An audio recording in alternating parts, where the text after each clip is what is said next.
오랜만에 여행을 떠나게 되었습니다. 남편이 당연히 핸들을 붙잡고 그리고 아내는 조수석에 앉게 되었습니다. 이제 여행을 떠나게 되는데 이 길을 가고 있는데 한참 가다 보게 되니까 남편이 잘못된 길을 가고 있는 것 있습니다. 아내가 내비게이션을 보니까 우회전을 하라고 그러는데 남편은 직진을 하고 있는 겁니다. 그래서 아내가 말을 했습니다. 여보, 내비게이션 우회전하라고 그러는데, 그러니까 남편이 하는 말이 아니야. 내가 이 길은 전에 한번 가봤던 길이기 때문에 내가 알고 있어 라고 얘기를 하는 것입니다. 그래서 또 계속 남편을 믿고 따라가고 있었습니다. 그런데 또 가다 보니까 길이 좀 이상하게 나오는 것 같아요. 여보, 이거 잘못 길을 가고 있는 것 아니야? 라고 아내가 물었습니다. 그랬더니 걱정하지 마, 내 감을 믿어 라고 그렇게 남편이 얘기를 하는 것입니다. 그 남편 아내가 그대로 따랐습니다. 그리고 이제 또 한참 더 가다 보게 되니까는 이 풍경이 전에 보던 풍경이고 아까 지나가던 그 주유소 앞을 또 지나가고 있는 겁니다. 그래서 이제 아내가 말아, 여보, 우리가 제일 잘못 들은 것 같아. 그랬더니 남편이 하는 말이 무엇입니까? 내가 길을 잘못 들었네라고 얘기를 하더라고 하는 것입니다.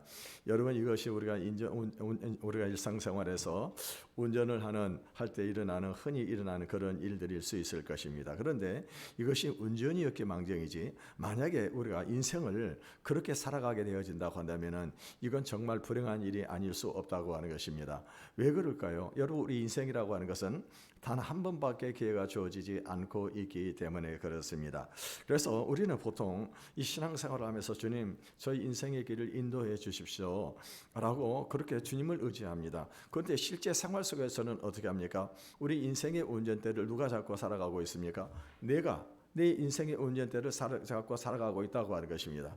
성령님은 내 옆에 조수석에다 모셔두고 그분은 전혀 음성을 듣지 못하고 그분이 말씀을 하시더라도 자기 고집을 아우서면서 그렇게 인생을 계속 살아가게 된다고 하는 것입니다. 그러다가 이제 길을 잃고 뱅뱅 돌다가 마음이 지치고 삶이 막다른 길에 다다를 때 비로소 내가 인생을 잘못 살았구나 라고 깨닫는 그런 일들이 얼마나 많이 있는지 모른다고 하는 것입니다. 여러분, 오늘 우리는 새해가 시작된 지 어느덧 네 번째 주일을 맞이하고 있습니다. 한 해의 방향을 사실상 결정을 짓는 이 시점에 저는 저와 여러분에게 동시에 한 가지 질문을 하고 싶습니다. 그것이 뭐냐? 지금 나는 누구의 인도를 받고 살아가고 있냐고 하는 것입니다. 여러분의 인생, 지금 여러분의 인생을 누구의 인도를 받고 살아가고 있습니까? 여러분, 세상 사람들은요, 자기의 감정이 이끄는 대로, 자기 욕심대로 이 세상을 살아가고 있습니다. 그래서 자기가 하고 싶으면 하고 하기 싫으면 안 하고, 자기가 손해보는 것 같으면 어떻게 합니까? 그 일을 안 하게 되는 것입니다. 그리고 심지어는요, 또 자기 중심의 그런 인생의 길을 따라가고 있습니다. 마치 내비게이션도 안내판도 길 안내도 무시하고 자신의 감각이나 자신의 필만 믿고 살아가는 그런 이 운전자들처럼 인생을 살아가고 있다고 하는 것입니다. 하지만 하나님의 자녀인 우리는요, 인생의 고장난 내비게이션을 따라 사는 사람들이 아니라 우리 안에 거하시는 성령님의 인도하심을 따라 살아가야 된다고 하는 것입니다. 왜냐하면 성령님은 우리 인생을 바른 길로 인도하시는 참된 운전자이기 때문입니다. 그러므로 오늘 본문 5장 16절에서 내가 너에게 이르노니 너희는 성령을 따라 행하라, 그리하면 육체의 소욕을 이루지 아니한다라고 그렇게 말씀을 하고 있습니다. 여러분요, 이 말씀은요, 단순히 우리가 단순한 경고가 아니라고 하는 것입니다. 우리 승리하는 우리 그리스도인의 삶을 위한 필수적인 명령인 것을 믿으시기를 바라겠습니다. 따라서 금년 한 해 동안에는 성령 하나님의 인도하심을 따라서 행함으로 말미암아 주님의 도우심을 받고 승리하는 한 해가 되시기를 주님의 이름으로 축원을 드리겠습니다. 먼저 우리가 이 육신의 이 소욕이라고 하는 것이 무엇인지 오늘 본문 16절에서 17절을 같이 읽어보겠습니다. 시작.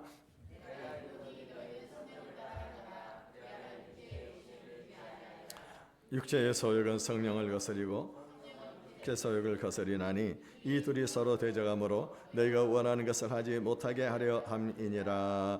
여기서 보면은 우리는요 그리스도인의 내면에서 일어나고 있는 이 치열한 영적인 전쟁을 볼 수가 있습니다. 오늘 본문에 보면은 이 육체의 소욕이라고 하는 이 단어가 나오고 있습니다. 이것은요 단순히 우리 신체적인 욕망 아니면 우리 육체적인 그런 욕망만을 의미하는 단어가 아니라고 하는 것입니다.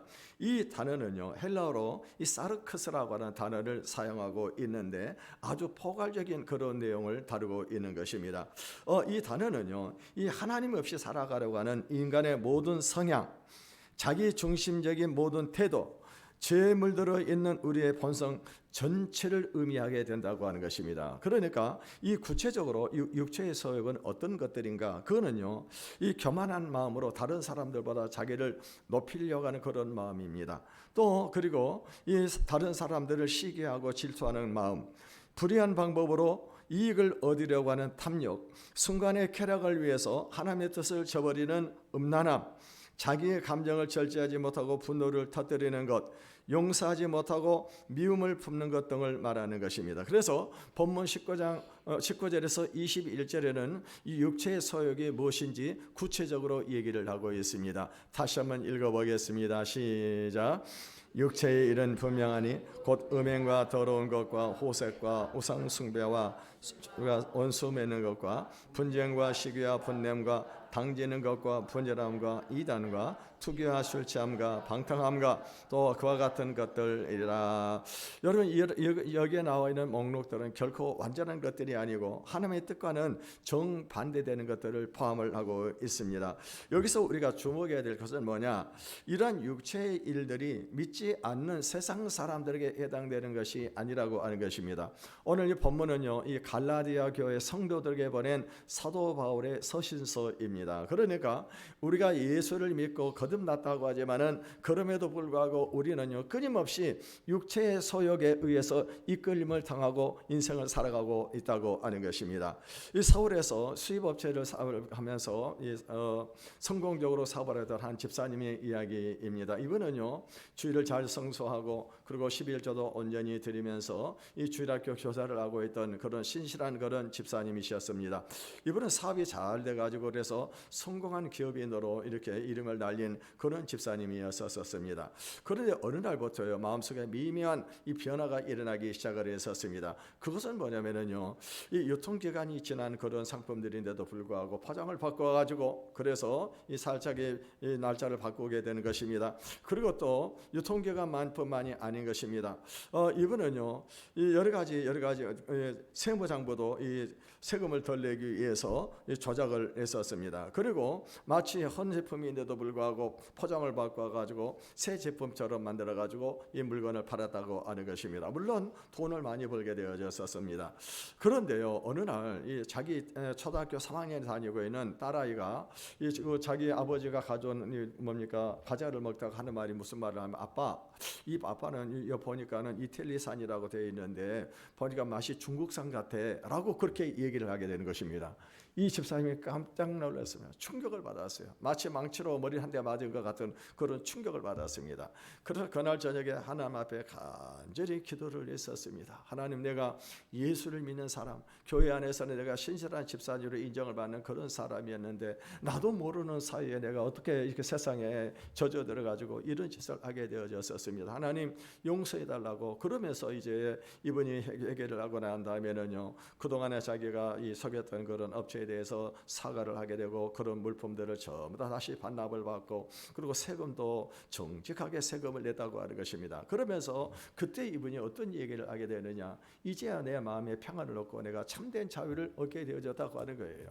그동안에 세상을 속이면서 사람들을 속이며 할 때는요 자기 안에 자유도 없고 그리고 마음도 평안을 얻지 못했는데 그러고 나니까 이렇게 이 자기가 고백을 하고 그리고 회개하고 나니까 그제서야 참된 자유, 참된 평안이 자기의 마음에 찾아오더라고 하는 것입니다.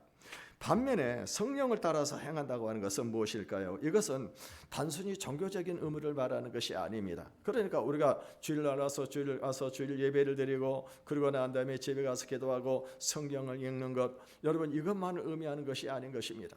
여러분 이런 것들도 굉장히 중요한 그런 일들입니다만은요, 이 성령님의 인도하심을 따른다고 하는 것은 그보다도 훨씬 더 포괄적이고 근본적인 것이라고 하는 것입니다. 성령님의 인도하심을 따른다고 하는 것은 우리의 삶의 모든 영역에서 모든 순간에 하나님의 뜻을 구하고 그분의 음성에 민감하게 반응하고 그분이 원하시는 삶의 방향으로 나아가는 것입니다. 이것은요, 우리 직장 생활에서, 가정 생활에서, 그리고 또 우리 친구 관계 속에서, 돈을 쓰는 방식에서 여가 시간을 보낸다거나 아니면은 모든 우리의 삶 속에 결정하는 그런 문제들 속에서 우리가 하나님의 뜻을 구하는 것을 의미하는 것입니다. 오늘 로마서 8장 14절을 읽어보겠습니다. 시작. 무릇 하나님의 영으로 인도함을 받는 사람은 곧 하나님의 아들이라. 누가 하나님의 아들이라고 그랬습니까? 하나님의 영으로 인도함을 받는 사람, 하나님의 영, 성령의 인도함을 받는 그 사람이 바로 하나님의 아들이라고 하는 거예요. 여기서 인도함을 받는다 할 때 이 인도라고 하는 이 단어는 아고라고 하는 단어를 사용하고 있는데, 이것은 단순히 수동적으로 끌려가는 것이 아닙니다. 능동적으로 성령의 음성을 듣고 순종하는 것을 말하는 것입니다. 그러니까 성령님은요, 우리를 강제로 이끌어가는 그런 분이 아니라고 하는 것입니다. 성령님은요, 마치 선한 목자처럼요, 우리를 어떻게 하십니까? 우리에게 부드러운 음성으로 우리에게 우리의 갈 길을 권면을 하게 된다고 하는 것입니다. 그럴 때 우리는 어떻게 될까요? 그럴 때 우리는요, 우리에게 부드럽게 권면하시는 그 주님의 음성을 듣고 우리가 순종을 해야 된다고 하는 것입니다. 이 예수님께서는요, 요한복음 10장 27절에서 내 양은 내 음성을 들으며 나는 그들을 알며 그들은 나를 따르느니라고 말씀을 하셨습니다. 우리도요, 이 양이 목자의 음성을 알아듣고 따르는 것처럼 우리도 성령의 음성을 분별하고 순종할 수 있어야 된다고 하는 것입니다. 그렇다면은 성령을 따라 행하는 삶은 구체적으로 어떤 모습일까요? 첫째는요, 그것은 하나님의 말씀에 순종하는 삶입니다. 성령님은요, 우리에게 성경을 가르치시고 깨닫게 하시고 적용하도록 도와주십니다. 그래서 예수님은 요한복음 14장 26절에서 보혜사 곧 아버지께서 내 이름으로 보내실 성령, 그가 너에게 모든 것을 가르치고 내가 너에게 말한 모든 것을 생각나게 하리라고 말씀을 하셨습니다. 두 번째는요, 기도하는 삶입니다. 성령을 따라서 행하는 사람은 끊임없이 하나님과 대화를 하는 것입니다. 중요한 결정을 내려야 할 때, 어려운 문제에 직면을 했을 때, 감사한 일이 있을 때도 항상 하나님께 감사하고 하나님께 기도하는 사람이 성령님의 인도함을 받는 사람인 것입니다. 세 번째, 그것은 이 겸손한 삶인 것입니다. 자신의 힘과 지혜를 의지하지 않고 하나님의 능력과 인도하심을 의지하는 것입니다. 우리 잠언 3장 5절에서 6절을 같이 읽어보겠습니다. 시작. 너는 마음을 다하여 여호와를 신뢰하고 내 명령을 의지하지 말라. 너는 범사의 그를 인정하라. 그리하면 내 길을 지도하시리라. 범사에 하나님의 인도함을 따르라, 그렇게 말씀을 하고 있습니다. 그러니까 우리는요, 내 고집, 내 인생, 내 생각을 가지고 인생을 살아가는 것이 아니라 하나님의 인도하심을 따라가는 그 겸손한 그런 마음으로 살아가는 것이 바로 성령님의 인도함을 받고 살아가는 것입니다. 네 번째, 그것은요, 이 사랑하는 삶입니다. 여러분, 우리가 갈라디아서 5장에 보게 되면은 성령의 열매 9가지가 나오게 되는데, 사랑과 희락과 화평과 오래 참음과 자비와 충성과 온유와 절제니, 이 9가지 열매가 나오고 있습니다. 그 중에서 제일 첫 번째 열매가 무엇입니까? 사랑이죠, 사랑. 그러니까 성령에 이끌어가는 그런 사람들은 사랑의 삶을 살아가게 되어진다고 하는 것입니다. 그러므로 여러분요, 성령의 사람들은요, 먼저 하나님을 사랑하고 이웃을 사랑하는 것입니다. 그리고 심지어는요, 자기 원수조차도 사랑하는 사람, 이 사람이 바로 성령의 사람인 것을 믿으시기를 바라겠습니다. 다섯 번째는요, 그것은 희생하는 삶인 것입니다. 자기 자신의 이익을 추구하지 않고 다른 사람의 유익을 위해서 기꺼이 희생하는 것입니다. 이것이 바로 예수님께서 보여준 삶의 방식인 것입니다. 성령의 인도함을 받는 사람의 이 구체적인 특징들은 그렇다면 어떤 것들이 있을까요? 첫째는요, 말씀에 기초하는 삶입니다. 성령님의 인도함을 받는 사람의 가장 중요한 특징이 뭐냐? 하나님의 말씀을 사랑하고 그 말씀대로 살아가려고 노력하는 것입니다. 시편 119편 105절을 보게 되면은 주의 말씀은 내 발의 등이요 내 길의 빛이니다라고 시편 기자는 그렇게 고백을 하고 있습니다. 성령님은요 성령의 저자이십니다. 우리 베드로후서 1장 21절을 읽어보겠습니다. 시작. 예언은 언제든지 사람이 뜻으로 낸 것이 아니요 오직 성령의 감동하심을 받은 사람들이 하나님께 받아 말하는 것임이라.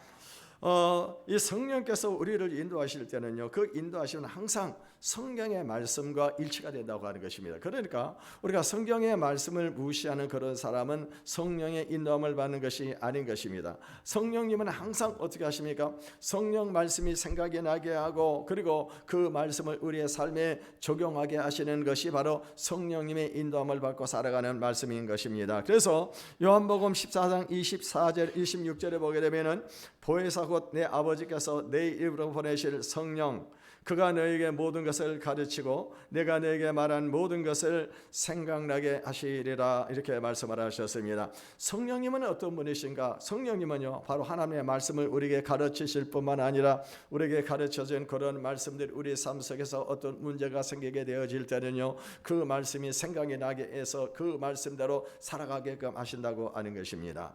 아프리카에서 사역하던 한 선교사님이 계셨는데 이 선교사님이 아주 성공적으로 사역을 했었습니다. 10년 동안 사역을 하면서 이 교회가 부흥이 일어나게 되고 그리고 또 병원을 지어가지고 그래서 많은 사람들에게 의료 사업을 하고 있었습니다. 그런데 어느 날요 이 관료들이 와가지고 뇌물을 요구했었습니다. 앞으로 당신이 여기서 계속해서 사역을 하려고 하면은 우리에게 많은 돈을 줘야 됩니다라고 그렇게 얘기를 하는 것입니다. 여러분 생각을 해보십시오. 만약에 이 뇌물을 주지 않으면은 아프리카 이 선교 사역 자기가 지금까지 일어났던 이 모든 것들이 멀어질 수밖에 없는 그런 순간이었었습니다. 이분이 어떻게 해야 될까? 내가 이 뇌물을 주면서라도 계속해서 이 사역을 하면서 이 지역의 사람들에게 복음을 전해야 될 것인가? 아니면 내가 하나님의 뜻을 따라야 될 것인가? 하면서 간절히 하나님 앞에 기도를 드렸었습니다. 그런데요, 갑자기 기도하는 순간에 밤에 로마서 12장 2절의 말씀이 생각이 났었습니다. 그 말씀이 무엇입니까? 너희는 이 세대를 본받지 말고 오직 마음을 새롭게 함으로 변화를 받아 하나님이 기뻐하시고 선하시고 온전한 뜻이 무엇인지 구별하도록 하라는 그 말씀이 그 생각이 나게 된 거예요. 너희는 이 세대를 본받지 말라고 하는 것입니다. 그래서 이 선교사님은요 다음날 관리를 만났습니다. 관리를 만나가지고 나는 그런 식으로 사역을 할 수가 없습니다. 나는 하나님의 종이고 그리고 나는 하나님의 뜻대로 사역을 해야만 하는 것입니다. 만약에 사역을 못하게 하면은 저는 그만두겠습니다 라고 얘기를 했습니다. 결과가 어떻게 됐을까요? 결과는요 이 선교사님은 거기서 쫓겨나고 말았습니다. 그런데 6개월 만에 놀라운 일이 벌어지고 말았습니다. 그게 뭐냐면요 바로 이 6개월 동안 그동안에 이 그분에게 전도를 받았던 그 많은 사람들이 다른 많은 사람들에게 이 열심히 복음을 전하고 그리고 뿐만이 아닙니다. 이 정부에다가 탄원서를 써가지고 그래서 이 선교사에 그동안에 했던 그런 모든 일들을 정부에다 보고를 하고 그 선교사님을 다시 올 수 있게 해달라고 그렇게 요청을 하게 되어졌습니다. 그러니까 정부에서는 이것을 보고서는 어떤 일이 벌어지느냐 그 관료들을 전부 다 구속을 시키고 그러고 난 다음에 다시 이 선교사님을 불러들여 가지고 선교 사역을 계속할 수 있게 했다고 하는 것입니다. 그때 이 선교사님 어떤 고백을 내느냐? 내가 만약에 그때 유혹을 받아 가지고 그래 가지고 만약에 그 사람에게 뇌물을 줬다라고 한다면 우선은 내 신앙의 양심이 무너졌을 거라고 하는 것입니다. 그리고 이 복음의 능력도 상실이 되어졌을 것이라고 그렇게 고백을 했다고 하는 것입니다.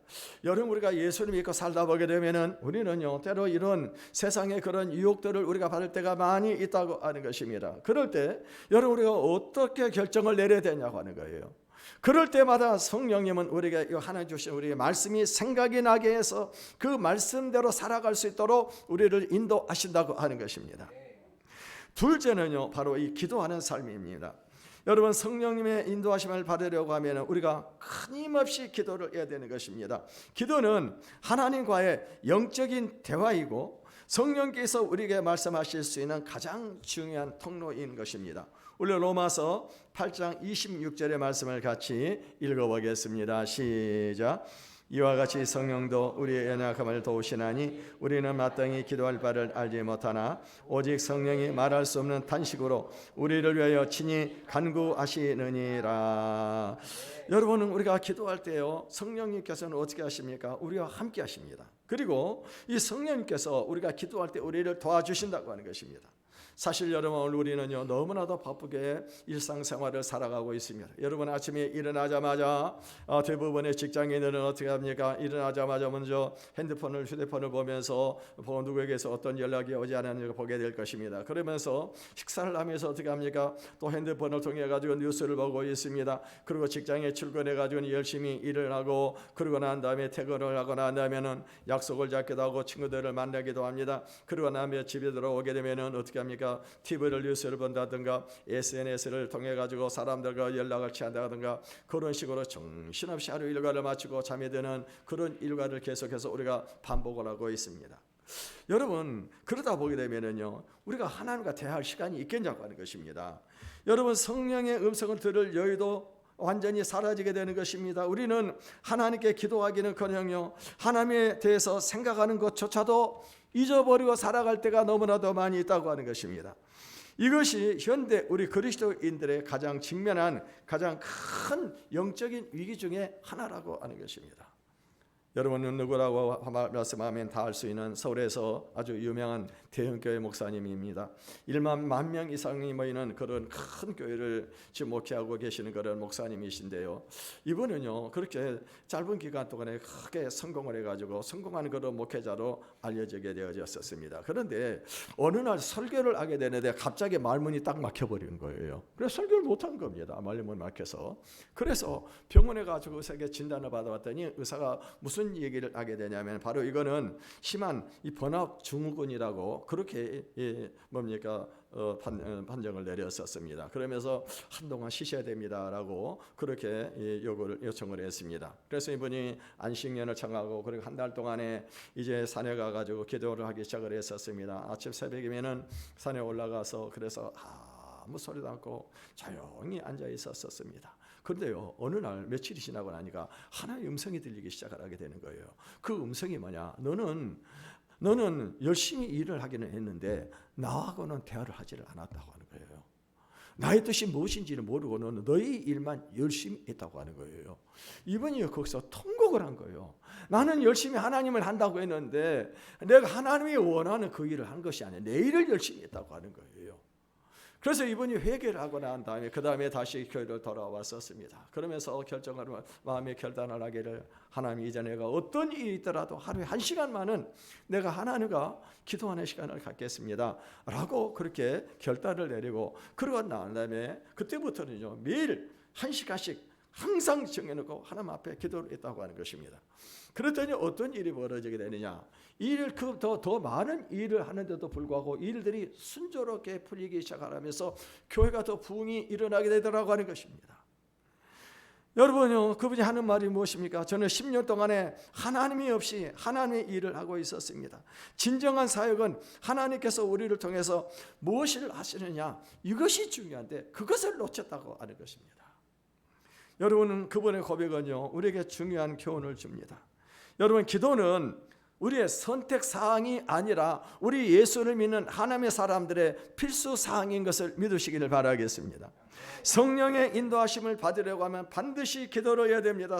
기도는 단순히 우리의 필요를 하나님께 아뢰는 것이 아니라 하나님의 음성을 듣고 그분의 뜻을 분별하는 것 통로라고 하는 것입니다.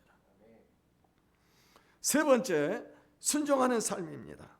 성령의 인도함을 받는다고 하는 것은요 궁극적으로 순종으로 이어지게 되는 것입니다. 우리 갈라디아서 5장 18절을 읽어보겠습니다. 시작. 율법 아래 있지 아니하니라.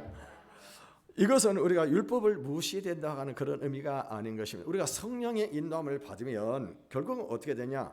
율법을 그냥 따라가게 되는 거예요. 내가 율법을 지키기 위해서 애를 쓰고 노력하고 그렇게 힘쓰는 것이 아니라 내가 성령님의 인도함을 받으면 율법은 어떻게 합니까? 자연적으로 율법 안에서 이루어지게 되는 그런 결과가 이루어진다고 하는 것입니다. 여러분요, 이 순종은 때로 우리의 이해를 초월을 하게 됩니다. 이해되지 않아도 손해를 보는 것 같아도 성령께서 인도하시면 따라가는 것이 진정한 순종인 것이에요. 이것이 바로 믿음인 것입니다. 그래서 히브리서 11장 1절에서 무엇을 말씀을 하고 있습니까? 믿음은 바라는 것들의 실상이요 보이지 않은 것들의 증거니라고 말씀을 하고 있습니다. 믿음이 뭐예요? 보이지 않은 하나님을 믿는 겁니다. 우리 눈에 보이지 않지만 하나님께서 역사하실 것을 우리가 어떻게 믿는 것, 이것이 바로 믿음이라고 하는 거예요. 여러분, 우리가 오늘 이게 중요한 것이 뭐냐면은 우리 이 인생의 이 끝에는요, 하나님께서 예비하신 놀라운 축복과 이 영광이 기다리고 있는 것을 믿으시기를 바라겠습니다. 그러기 위해서는 우리가 어떻게 살아야 돼요? 우리가 성령님의 인도함을 따라야 된다고 하는 것입니다. 예수님은 좁은 문으로 들어가라, 좁은 문으로 들어가라고 말씀하시고, 멸망으로 인도하는 문은 크고 넓어서 찾는 사람들이 많다고 그랬어요. 우리는 어디로 가야 됩니까? 멸망으로 인도하는 길을 가야 됩니까? 아니면 좁은 길을 가야 되는 것입니까? 우리는 좁은 길을 가야 됩니다. 오늘 이 시간 여러분 어떤 선택의 기록에 서 있습니까? 아마도 내가 이것을 해야 되는가? 아니면 이것을 하지 말아야 되는가? 아니면은요 또 다른 사람들도 다 그렇게 하는데 그렇게 하자. 아니면은 또 이번 한 번만 이렇게 하자라고 그런 생각을 할 수가 있다고 하는 것입니다. 하나님, 여러분, 이것은요 하나님의 뜻이 아닙니다. 하나님은 우리에게 뭐라고 말씀하고 있습니까? 그것은 내 뜻이 아니다. 이 길로 가지 말아라.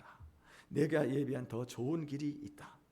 이런 성령의 음성을 들을 수 있어야 된다고 하는 것입니다.